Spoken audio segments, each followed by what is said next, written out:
good thing you thought of faking your death, Ma. Kailangan kong gawin yun eh. If I didn't fake my death, at nalaman ng mga pulis na nakatakas ako, huhulihin nila ako at ikukulong. Eh ano pang silbi ng pera na nakuha ko kung habang buhay rin lang akong fugitive? Pero naman, Mami, napaka-disgusting naman pinagawa mo sa akin. Buong buhay ko ngayon lang ako bumili ng bangkay. Pero nakahanap ka naman, di ba? Kaparehas ko ng build, kaparehas ko ng size. I have to give you credit for that. And because you picked it well, nagkasya yung mga damit ko.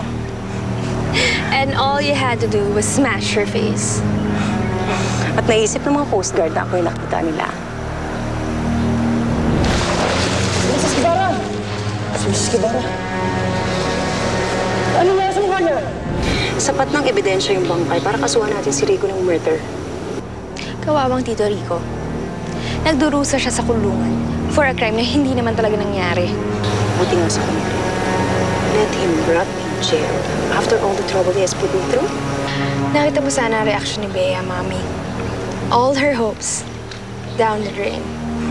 Tama lang sa kanya yan. Kulang pang kabayaran yun sa lahat ng atrasong ginawa niya sa akin.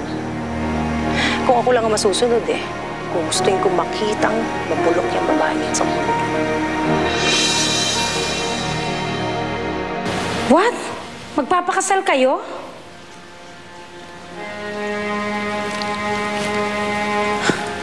But I thought you're moving on.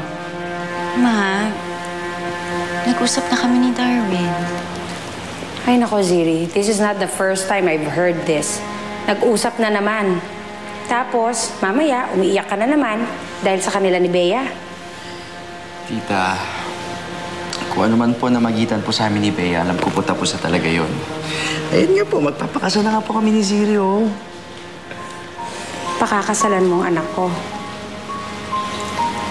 Pero kinukup-kup mo naman ng patago si Bea dun sa inyo. Darwin, alam na namin that Bea's been staying with you. Hindi ko siya matiis, eh. May sakit siya nung matagpuan ko. Tapos wala pa siya matutuluyan. Kaya in-offeran ko sa bahay mo na siya muna matulog. Ngayon, andun silang dalawa ni Julia.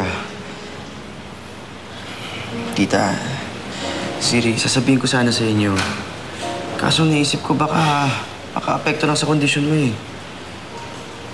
Okay, Siri.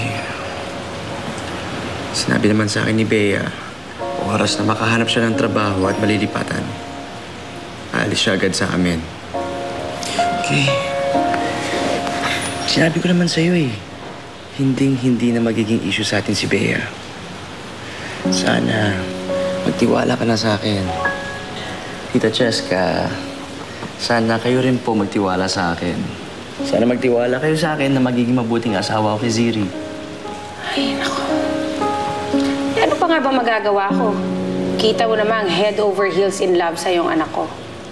So, approve? No choice.